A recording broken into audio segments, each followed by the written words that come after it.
Bien, muchos ya conocen a nuestro primer conferencista de hoy, pero vale la pena repasar un poco de su currículum. Nos acompaña el doctor ingeniero Raúl Ruchea, quien se desempeña en la Asociación Internacional de la Seguridad Social como responsable de la aplicación de tecnologías de la información en distintas actividades. También es profesor de la Facultad de Ingeniería en el Instituto de Computación de la Universidad de la República y flamante ganador del premio Granato a la Inclusión Digital, con una bella semblanza que hizo el doctor Juan José Cabezas hace unos minutos en la ceremonia de apertura. Le damos la palabra entonces al ingeniero Ruchea. Buena conferencia. Adelante. Muchas gracias. Buenos días. Es un gusto estar aquí con ustedes en la GIAT, como siempre lo es. Vamos a ver en esta presentación un tema relativo a las tecnologías de la información aplicadas a la... ¿Se escucha bien? Aplicadas a la gestión de la seguridad social y en particular a lo que tiene que ver con protección de datos personales. Ustedes seguramente han oído hablar de la legislación, de la normativa de protección de datos personales. Si bien son conceptos relativamente nuevos en Uruguay, a nivel internacional, sobre todo en la Comunidad Europea, la Unión Europea, se está legislando desde los años 80. Y eso, digamos, ha marcado un avance importante en experiencias de legislación y en experiencias de puesta en práctica. Los conceptos de protección de datos y privacidad de datos en general se aplican, digamos, son más visibles en casos o de mayor escala o más críticos. Digamos, los casos tradicionales son los de información médica, donde hay criterios muy fuertes de privacidad de los registros médicos de las personas. También se escucha mucho sobre la privacidad de la información en Internet, las redes sociales, la relación entre las redes sociales y la privacidad. Eso está generando mucha discusión sobre el concepto de privacidad de datos. Y un tercer aspecto también quizás más conocido sobre la privacidad o uso de sistemas en forma anónima tiene que ver con la anonimización en los accesos a los sistemas, ¿no? Lo que son los proxies sucesivos que evitan o complican el rastreo desde donde alguien hizo una conexión para entrar en un sistema. Eso también es otro aspecto que se ha discutido dentro de los temas de privacidad. En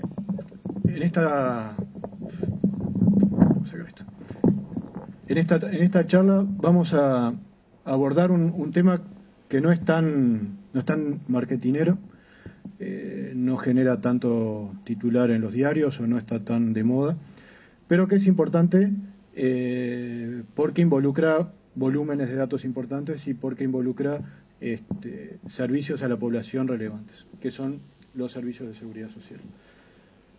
Entonces esta presentación, el objetivo es plantear el contexto, ordenar algunos conceptos sobre protección de datos, seguridad social.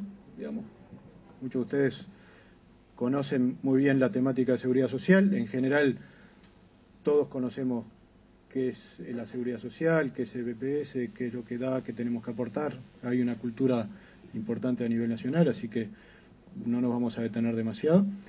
Y luego vamos a ver algunos encares basados en tecnología de la información. Y allí poco puse dos, uno que se llama Privacy by Design y otro Privacy Enhancing Technologies. No se esperen nada del otro mundo. Sorprendentemente no hay nada muy espectacular, no hay nada que digan, qué cosa extraordinaria. Son soluciones tecnológicas conocidas y muchas de ellas de sentido común, pero poco como le comentaba a algunos amigos en el corte, lo más increíble es que se están aplicando poco. O sea, hay los problemas están planteados, hay opciones de tecnología y de soluciones tecnológicas relativamente claras y que están descritas, pero en la práctica se aplican poco y se pone poco ingenio, se pone poca inventiva en resolver lo mejor posible los requerimientos de las leyes de protección de datos personales. Entonces vamos a hacer un poco una pasada sobre eso, un poco con el objetivo también de poner el tema sobre la mesa y ver que esto es un tema interesante y donde también hay oportunidades de mejora. Bueno, empecemos con una definición que es de muy alto nivel, que es muy conceptual, de cómo en Europa ven la protección de datos personales. O sea, aquí, digamos, protección de datos personales está muy asociado al concepto de privacidad. O sea, los europeos lo ponen ya desde las primeras legislaciones. O sea, la protección de datos personales es un derecho diferente. O sea, acá estamos hablando de derechos de las personas, pero estrechamente relacionado con el de privacidad. O sea, esto indica dos cosas. Primero, que hay un sustento cultural en el concepto de privacidad y de protección de datos personales. O sea, no se puede separar el concepto de privacidad, de protección de datos personales, de las raíces culturales de cada país y de las raíces culturales, políticas y de funcionamiento de cada país. Está muy relacionado. Entonces eso también indica que hay que tener cuidado cuando uno toma ideas de otro lado. ¿Por qué? Porque están basados en el concepto de privacidad, y el concepto de privacidad es distinto en diferentes países, en diferentes sociedades. Tiene que ver, por ejemplo, con que alguien se encuentre con un desconocido y le pregunte de la familia, y a veces eso se puede tomar bien o se puede tomar mal. Digamos, el concepto de privacidad es una cosa muy personal y muy relacionada con la población. Y sobre eso es que se construyen estas legislaciones. Entonces eso es una cosa que tenemos que tener en mente, porque si no, después a nivel de las legislaciones y de las soluciones hay cosas que nos resultan raras. Bueno, nuestro contexto lo bajamos un poco más a tierra, tratamos de ver esto como las reglas que regulan el procesamiento de datos de forma de asegurar el respeto al derecho de la privacidad. Entonces, entremos ahora más directamente en la normativa europea, que es un poco lo que tomamos como referencia. De nuevo hay que salvar las distancias, pero es un buen ejemplo, sobre todo por los años de desarrollo y la experiencia en legislaciones y en aplicación. Bueno, se definen datos personales como toda información sobre una persona física, identificada o identificable. Entonces, ¿no?, que se llama el interesado en español. Entonces se considera identificable una persona cuya identidad se puede determinar directa o indirectamente. Entonces ahí ya hay un concepto de reconstruir la identidad. Luego, el tratamiento de datos personales es cualquier operación, conjunto de operaciones sobre los datos personales, que incluye no solo el relevamiento y las operaciones, cálculos, modificaciones, sino también la conservación de los datos. O sea, conservar los datos es parte del concepto de tratamiento. Después hay roles. Rol de responsable de tratamiento son las personas físicas, jurídicas, había una cantidad de cuestiones, legales, que al final determinan los fines y medios del tratamiento de los datos personales. O sea, marcan las reglas de qué es lo que se puede hacer, qué es lo que no se puede hacer, qué es lo que se quiere hacer. El encargado del tratamiento es quien ejecuta eso. O sea, el responsable de tratamiento puede ser una institución, y el responsable de tratamiento puede ser una institución y el encargado puede ser otra institución que en realidad no pregunta nada, solamente hace procesamiento, y eso determina que sean figuras diferentes. Luego también se distingue el destinatario, que es dentro de los intercambios, ¿no?, dentro de las operaciones de intercambio de información, son quienes reciben comunicaciones. Y otro concepto importante es el del consentimiento del interesado, que también se destaca particularmente, que es la manifestación de voluntad libre, específica, informada, mediante la cual la persona sobre la cual hablan esos datos consiente el tratamiento de datos personales suyos. Entonces, muy rápidamente, ¿de qué hablan estas normativas? En Uruguay se ha seguido mayoritariamente con este con este encare y en otros países del mundo también. Quizás Estados Unidos es el que avanzó en paralelo con los europeos y ha tenido otro encare, pero la normativa de la Unión Europea ha tenido mucho peso en legislaciones en otros países. Y luego aquí vienen un poco más en detalle de qué es lo que se entiende por cómo tiene que funcionar el tratamiento de los datos personales. Y lo que se dice es que los datos personales deben ser recolectados en forma lícita y con fines claramente determinados. O sea, el concepto del fin de para qué se recolecta el dato personal es fundamental. O sea, en la cabeza de esta legislación no existe el hecho de recolectar datos sin que esté muy claro para qué van a servir o recolectarlos con un fin y después usarlos con otro. Ya se podrán imaginar decir, bueno, es poco práctico. O puede ser poco práctico porque ya que tenemos información la podemos aprovechar para otras cosas. Bueno, ahí es donde aparecen de alguna forma los desafíos. ¿Cómo hacemos para evitar trancazos en servicios, en aprovechamiento de información, respetando estos principios? Bueno, los datos tienen que ser tratados de acuerdo a los fines para los cuales fueron recogidos. Los datos tienen que ser adecuados, pertinentes y no excesivos con relación a los fines para los cuales se recaban. O sea, si se necesita hacer cierta cosa, se tienen que pedir los datos estrictamente necesarios para esa cosa. No se tiene que pedir más. Y eso es otra cuestión que también puede ser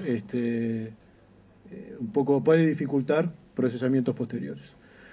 Otra cuestión interesante es que ponen énfasis en la calidad de la información. O sea, es responsabilidad de quienes administran los datos a nivel legal que mantener los datos exactos y cuando sea necesario actualizarlos. O sea, mantener los datos con buena calidad es igualmente importante como proteger la privacidad de los datos. Y en cuanto a la conservación, los datos tienen que ser conservados de una forma que permita la identificación de los interesados, o sea, el interesado, la persona, tiene que poder acceder fácilmente a sus datos. No es cuestión de decir, sí, podés acceder y no sé, te largo en un galpón. Y el otro aspecto que también es interesante es que tiene que ser conservado durante un periodo no superior al necesario para los fines para los cuales fueron recogidos o para los que se traten ulteriormente.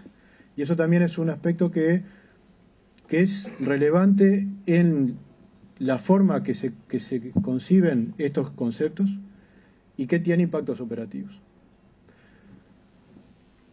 Bueno, veamos la otra parte de la cuestión, contexto de seguridad social. Hago un resumen corto de cuáles son las funciones principales. Bueno, ustedes saben que se trata de registro, afiliación de trabajadores y empresas, cálculos de aportes, recaudación y cobranza de los aportes. Luego, cuando se hacen pedidos de beneficios, hay que validar la elegibilidad, los derechos. Luego que se calculan los beneficios, se pagan los beneficios, se tiene que atender a los ciudadanos, hay que gestionar los reclamos, las gestiones.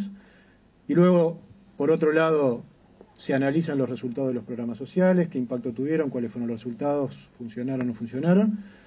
Y también dentro de este análisis se analiza la sostenibilidad, la perspectiva del sistema de seguridad social, o sea, es sostenible, es económicamente viable, va a haber déficit, no va a haber déficit.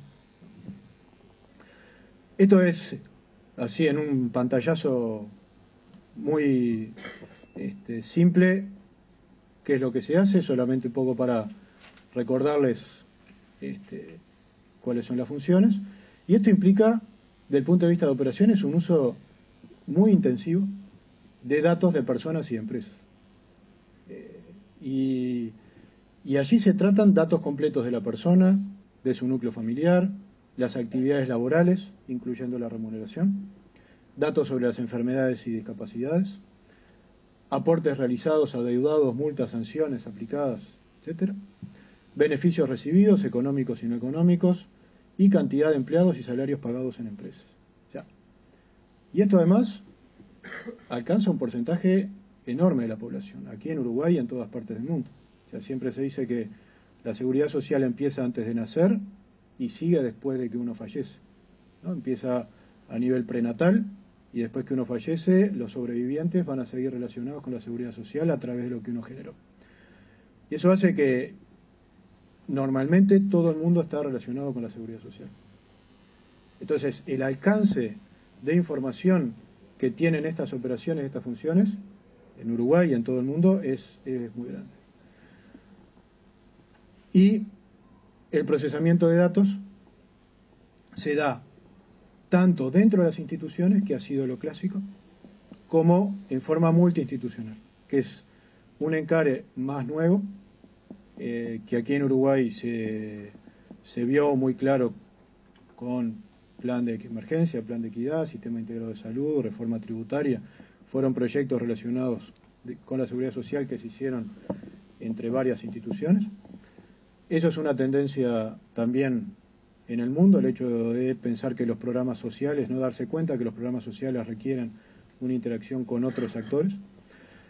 Y eso, en cuanto a el control de la privacidad y la protección de datos personales, digamos que plantea dificultades. ¿Por qué? Porque hay que resolver justamente cuestiones que quizás hacia adentro de la institución ya están naturalmente resueltas, porque es el propio responsable de esa información que está a cargo del tratamiento, del procesamiento. Cuando los datos salen para afuera de la institución, ahí plantea una responsabilidad del lado de quien envía los datos y de quien los recibe, de que se sigan cumpliendo las normas de protección de datos personales. Bueno, entonces aquí vemos un poco eso, la característica, digamos, de múltiples actores. Obviamente tenemos los trabajadores, tenemos las empresas, las instituciones administradoras de seguridad social, ¿sí? Aquí en Uruguay BPS fundamentalmente, también el MIDES. Luego tenemos instituciones públicas mixtas que hacen varias cosas, administran seguridad social pero hacen otras cosas. Por ejemplo, en Argentina la recaudación la hace la AFIP, que sería como la DGI. En Brasil también. Entonces, hay instituciones que tienen roles que a veces, digamos, no es que se lleven mal, pero no son necesariamente armónicos. También hay instituciones privadas que tienen sus objetivos privados, que podrán no ser con fines de lucro, pero son competitivos. Y luego hay instituciones privadas que colaboran en los programas, pero que no tienen nada que ver con la seguridad social, por ejemplo, agentes de pago, bancos, etcétera. Luego hay instituciones públicas no relacionadas con la seguridad social, pero que participan en los proyectos, en los programas, Ministerio del Interior, aquí, bueno, DNIC, Migración, Educación y Cultura, Economía. Y luego hay empresas privadas no relacionadas con seguridad social, como pueden ser empresas de publicidad o empresas que dan servicios laterales. ¿Qué preguntas se nos plantean en este momento? Bueno, ¿qué normas de protección de datos personales son relevantes en operaciones de seguridad social? Ya. Bárbaro. Tenemos las normas de protección de datos personales, las leyes, tenemos las operaciones de seguridad social. ¿Dónde están los impactos importantes? ¿Cómo impactan estas normas en las operaciones? Ya. ¿Qué cosas no hay ningún problema? ¿Qué cosas complican un poco? ¿Qué cosas complican un poco más? Y cómo las TI, ¿no? Las tecnologías de la información, permiten implementar las operaciones de seguridad social, promoviendo la aplicación de las normas. Y esto es una cosa que quiero resaltar porque esta cuestión es un tema de discusión a nivel internacional, a nivel mundial. ¿Cómo se cumple, cómo se respeta la protección de datos personales? Hay una tendencia fuerte que dice básicamente, sobre todo en el área de seguridad social, que las operaciones de seguridad social son algo tan intrínsecamente positivo, tan claramente beneficiosas para la población, que en realidad las normas no deberían interferir de ninguna manera en el cumplimiento de esas funciones. De alguna forma eso no está dicho para seguridad social, pero la legislación uruguaya lo pone en uno de sus ítems, que si para actividades que son, ¿no?, de interés público, se puede realizar una manipulación bastante libre de los datos personales. Eso es una tendencia muy fuerte, digamos, de concepción. Y luego hay otra tendencia que dice, está bien, Pero hay un concepto de privacidad. El concepto de privacidad no es menor, está bien. Siempre pongo el ejemplo de si uno está en su casa y hay un incendio, uno no va a esperar que los bomberos toquen timbre y le pidan permiso para pasar. Digamos, no tiene problema que rompan la puerta, rompan las paredes. Digamos, es un poco una violación a la privacidad, pero justificada. Entonces, pero después en condiciones normales a nadie le gusta que se metan en la casa, rompan la puerta, revuelvan las cosas. Vos decís, no, ¿qué estás haciendo? Y eso es una discusión que se está dando. ¿Hasta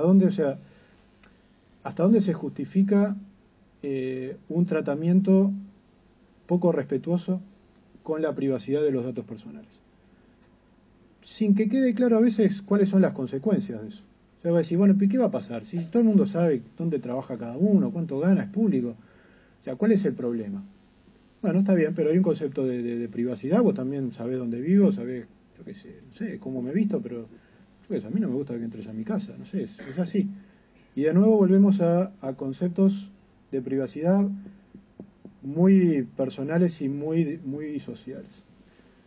Pero lo que un poco me permito observar es que lamentablemente hay poco esfuerzo de inventiva de realizar o implementar soluciones basadas en tecnología para cumplir lo más estrictamente con las normas de protección de datos personales.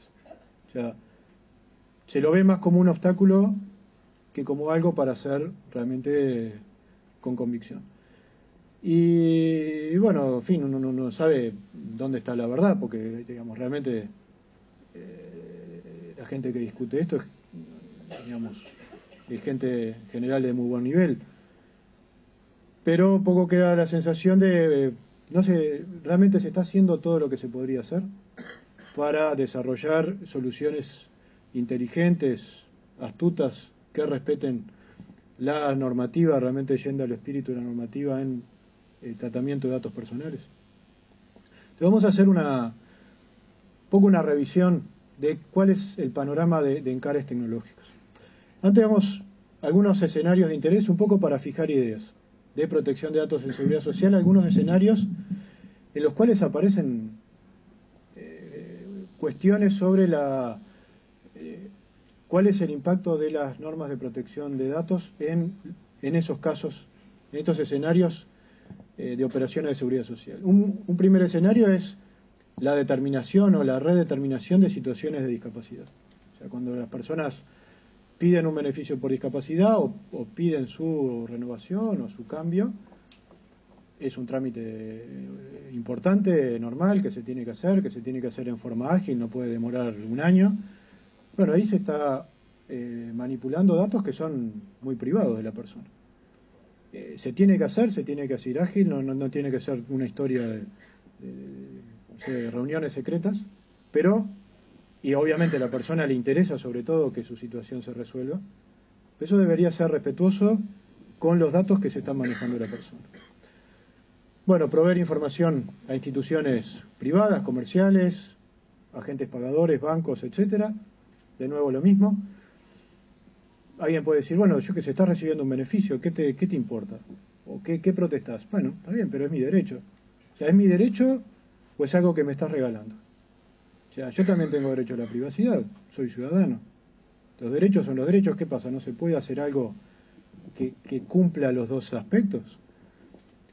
Bueno, búsqueda de identificación de beneficiarios. Esto es una cuestión un caso particularmente interesante, porque algo que tratan de hacer en forma inteligente las instituciones de seguridad social es identificar beneficiarios que ellos no saben que son beneficiarios. O sea, a veces la gente se registra o pide beneficios de un determinado programa y por el desconocimiento de las leyes no se da cuenta que también tiene otros derechos. Y las instituciones, en forma muy correcta, muy proactiva, identifican eso y dicen, no, pero mire, usted también tiene derecho a esto. Bueno, los datos que presentó la persona eran para otra cosa, y la institución, de forma muy positiva, los está usando para otra función.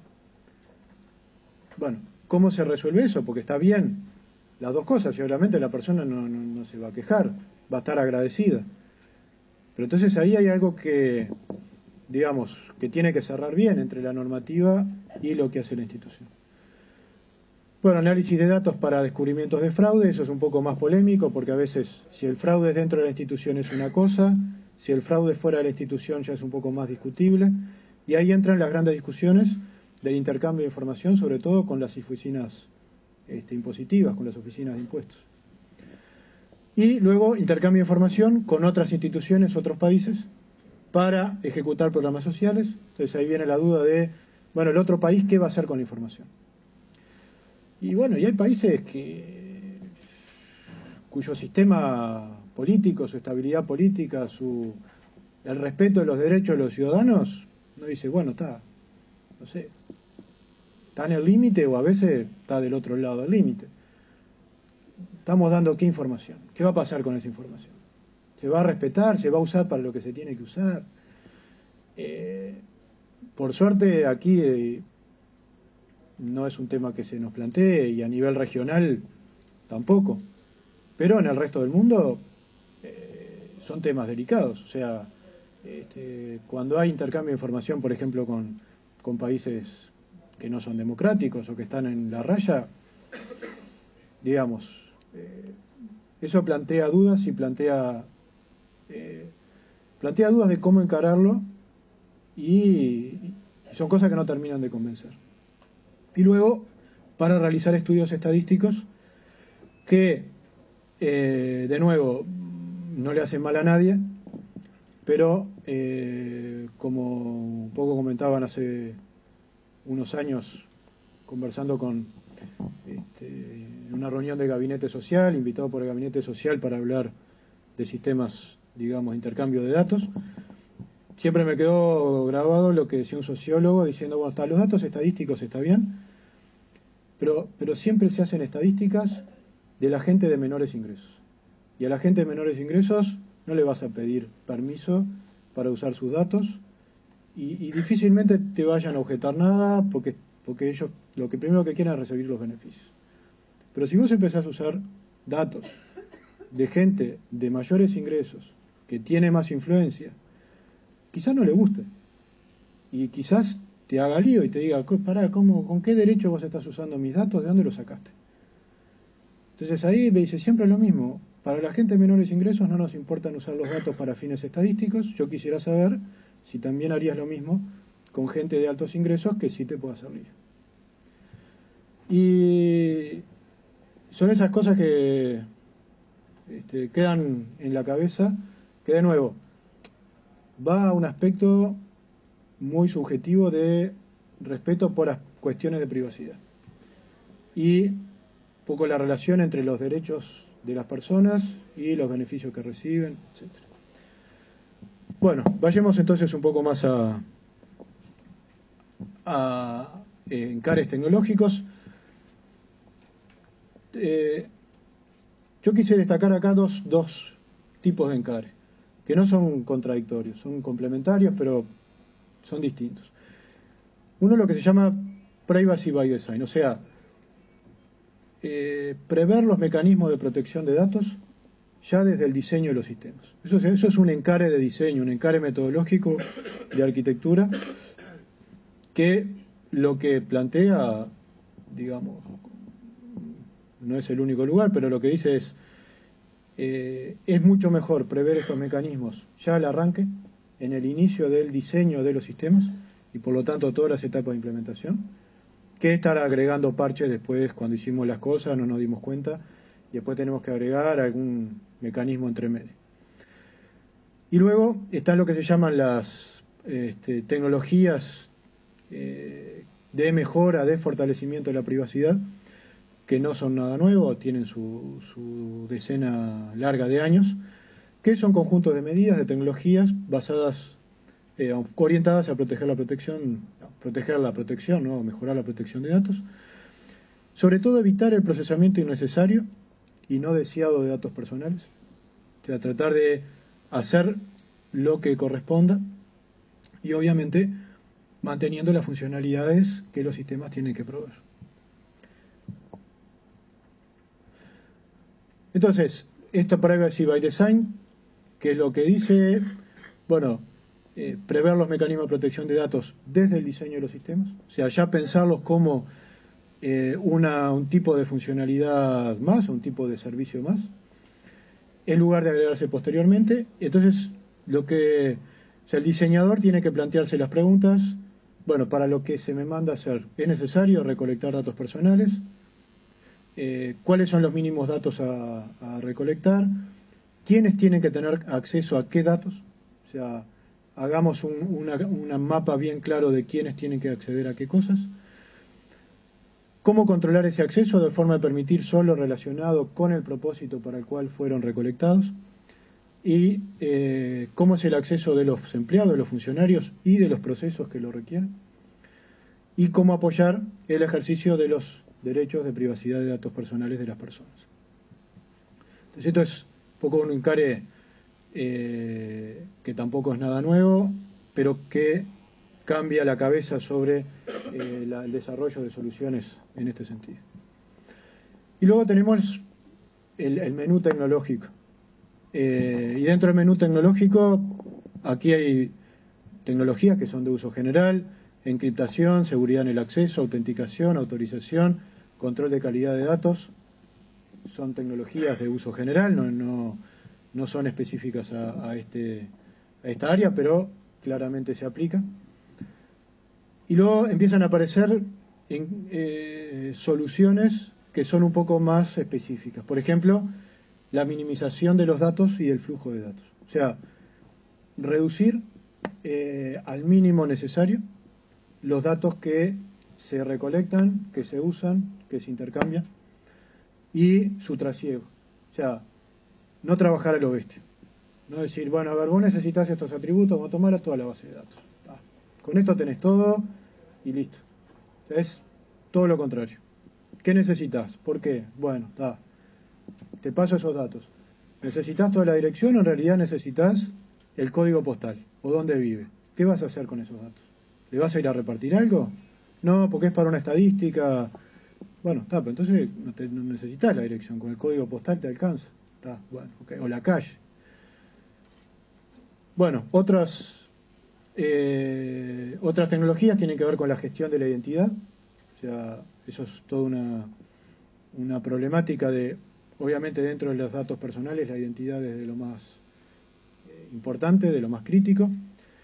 La generación de pseudoidentidades y separación de los tipos de datos en datos de identificación, datos que no son de identificación y que no permitan reconstruir la identidad, datos que son más críticos. Y bueno, después aparecen, como era de esperar, sistemas que hacen un poco la gestión integral, que son los sistemas de gestión de privacidad. Luego tenemos otras técnicas específicas que son la anonimización, o sea, tomar un conjunto de datos y convertirlos en algo que no es rastreable la identidad de la persona. Luego hay otra línea de tecnologías que es la gestión del consentimiento. ¿Se acuerdan que cuando vimos al principio el consentimiento de las personas? Bueno, ¿cómo se gestiona? Porque es muy fácil decir, sí, tiene que haber un consentimiento, pero si es por lápiz, papel, formulario escrito y firma, digamos, no va a ser muy eficiente. Tiene que haber algo que permita manejar eso. Si se va a tomar en serio, hay que manejarlo con cierta eficiencia. Y luego las notificaciones a las personas, también, porque más allá de que haya un uso de los datos personales por el derecho de la ley, razonablemente se debería notificar a las personas que pasó algo. Bueno, eso debería tener una cierta implementación. Entonces vamos a hacer una pasada rápida sobre alguna de estas.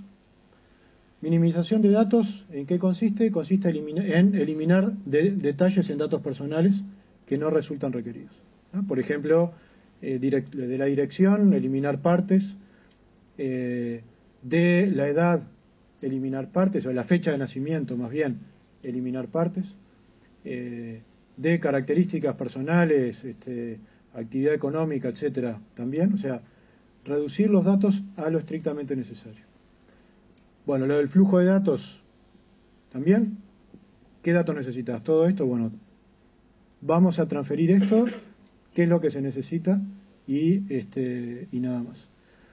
Generación de pseudoidentidades son identificadores generados para el procesamiento de datos personales. Y eso se hace en forma volátil. O sea, no es que se generó un pseudo identificador y después quedó. Tienen que ser derivables de los datos y viceversa. O sea, el sistema tiene que poder hacer la conversión, la reconstrucción de la identidad. Quien los ve y no conoce el sistema, el proceso de generación de la pseudoidentidad, no tiene que poder reconstruir la identidad. Y eso tiene que cambiar. ¿Por qué? Porque justamente se quiere evitar el riesgo de que las pseudoidentidades a lo largo de los años se transformen al final en una identidad. Separación de datos consiste en generar grupos de datos, ¿no? Separando los datos que permiten identificar a la persona, otros datos que además pueden tener diferentes niveles de criticidad, y todos estos grupos se conectan a través de la clave de pseudoidentidad. Luego hay datos personales dentro de los encares de separación de datos que se dice que quedan bajo control personal. O sea, la propia persona que anda con esos datos y nadie más. Y eso es cuando se encuentran en un medio controlado por su propietario. Por ejemplo, tarjetas inteligentes, por ejemplo, dispositivos personales, o servicios de datos seguros online por Internet, que son administrados por la persona y es la persona que otorga permisos a otros para que accedan a lo que la persona determina. Todas estas funcionalidades las maneja un componente que se llama Identity Protector, o sea, no se mataron mucho con el nombre, y que tiene como objetivo asegurar que la persona no puede ser identificada a partir de los datos transformados. Entonces, este Identity Protector genera las subentidades y separa los grupos. O sea, es un filtro que cuando pasan datos full realiza la generación de pseudoidentidades y separa los datos en grupos y los conecta a través de la pseudoidentidad. Puede consistir en una biblioteca de funciones, puede consistir en un sistema ya integrado. Por ejemplo, las tarjetas inteligentes tienen sistemas de este tipo que justamente le dan el potencial de protección de datos a las tarjetas inteligentes, o pueden ser sistemas que están dentro de las instituciones y que cumplen este rol. Luego tenemos sistemas de gestión de la privacidad que tienen como objetivo automatizar la aplicación de estas políticas, recubren el conjunto de datos personales, verifican que las operaciones que se van a aplicar, están basados en las políticas de privacidad que se derivan de las normas. Y allí hay lenguajes. Hay un par de lenguajes que están ahí un poco en competencia. Uno más bien del W3C, otro más bien de OASIS. Hay resultados interesantes. En diferentes países, en Europa fundamentalmente, hay reportes que esta gestión cuidadosa de los datos, de la protección de datos, ha generado un incremento de la confianza del público en la administración. Y obviamente como sistemas automatizan la gestión de protección de datos y mejoran la gestión, porque si no es un lío administrativo. Algunos ejemplos de estas plataformas es, por ejemplo, la del W3C. Anonimización consiste en modificar datos personales que sirven para la identificación de la persona, o sea, hacerlos anónimos. Por un lado reducen la cantidad de datos, por otro lado los enmascaran. Y ahí hay algunos ejemplos interesantes. Por ejemplo, en Holanda, la agencia que trata con la situación de alcohol y las drogas tiene una base de datos de personas con adicciones a los cuales atiende, y obviamente esos datos son extremadamente personales y aplica todas estas técnicas. Todo indica que con muy buenos resultados. En cuanto a productos, los productos que yo he visto son bastante nuevos, o sea, hay poca oferta de productos terminados. IBM, por ejemplo, está ofreciendo un producto que, si no me equivoco, lo compró hace poco. Infosys también tiene su oferta. Y del punto de vista de aplicación, esto puede aplicarse al momento de recolectar los datos y almacenarlos, o también en forma temporal cuando se están haciendo intercambios de datos a los efectos de cumplir con una función. Ahí se aplica la anonimización y después esos datos se descartan. Bueno, esto es un poco una gráfica que está en uno de los artículos, que se lo recomiendo porque es muy práctico, muy interesante. Hay una cantidad de casos, no lo leo porque no nos da el tiempo, tampoco la idea era leerlo, pero vale la pena. Bueno, otros encares están lo que se llaman los análisis de impactos, ¿sí? Como no hay análisis de impactos de diferentes tipos de situaciones, hay análisis de impactos sobre las normas de privacidad y se evalúa el cumplimiento técnico de las normativas y las consecuencias un poco más amplias sobre la situación de la privacidad en sistemas. Y si ustedes se toman el trabajo, hay análisis de impacto y hay evaluaciones. Por ejemplo, un poco cuando repasaba la información más al día para preparar la presentación, encontraba en Irlanda, por ejemplo, la Agencia de Protección de Datos de Irlanda le pasó un rezongo muy fuerte a la seguridad social irlandesa por desprolijidades en la gestión de datos personales, diciendo que, bueno, ya antes le había dicho que así la cosa no caminaba, y después hubo una reevaluación y dijeron que uno lee el informe, sí mejoró, pero no están al nivel que deberían estar, y eso se basa en estos análisis. Y luego quería dejar poco para el final es el aprovechamiento de las plataformas de gobierno electrónico. O sea, en la medida que hay una plataforma única para servicios del Estado y servicios públicos, que esa plataforma incluye funcionalidades sofisticadas de seguridad, identificación, autenticación, autorización, y que además permite funcionalidades a nivel más de bajo nivel, de transformación, ruteo de datos centralizado. Eso genera unas oportunidades muy interesantes para una aplicación inteligente de técnicas de protección de datos. Bueno, llegamos a las conclusiones. Protección de datos personales, hoy por hoy, es una tendencia fuerte en cuanto a prácticas normativas de respeto de la privacidad, que además de basarse en cuestiones muy culturales, requiere de acuerdos entre instituciones y países. O sea, cada vez menos algo intrainstitución. Y muchas de las dificultades aparecen justamente cuando se trata de interactuar con otros. Bueno, el sistema de seguridad social, un poco lo que decía, y hay operaciones donde debe validarse el cumplimiento de la normativa. O sea, si bien nadie duda del bien que generan las operaciones de seguridad social, digamos, eso creo que es de las pocas áreas donde nadie duda que realmente es algo positivo, hay operaciones en las cuales hay que revisar un poco cómo se está con respecto a la normativa. Y los encares y tecnologías disponibles, no hay duda, permiten abordar un conjunto importante de casos. O sea, lo que yo les mostré recién no es nada, digamos, extraño. Pero hay poca puesta en práctica que uno diga, qué ingenioso. O sea, hay casos en el reporte que yo les ponía ahí, hay una buena cantidad de casos. Es interesante verlos en la práctica, pero por otro lado queda claro que no es la tendencia dominante. Y se requieren estudios más exhaustivos en casos de normativas y países específicos. O sea, todo esto, está bien, aquí hablamos de los conceptos generales, muy basados en la normativa de la Unión Europea, pero después todo esto hay que llevarlo a las normativas específicas, porque tienen que cumplir las normativas específicas. Y hay poco estudio, poco trabajo práctico concreto. Bueno, muchas gracias por la atención. Y con la palabra nuestro locutor. Gracias, compartimos el aplauso para el doctor Raúl Rugia, también las felicitaciones por el premio Granato de la Inclusión Digital, y si quieren realizar alguna pregunta tenemos un par de minutos para ellas. ¿No? Bien, entonces reiteramos el aplauso para agradecerle al doctor Raúl Rugia su presencia en esta SCIAP 2011.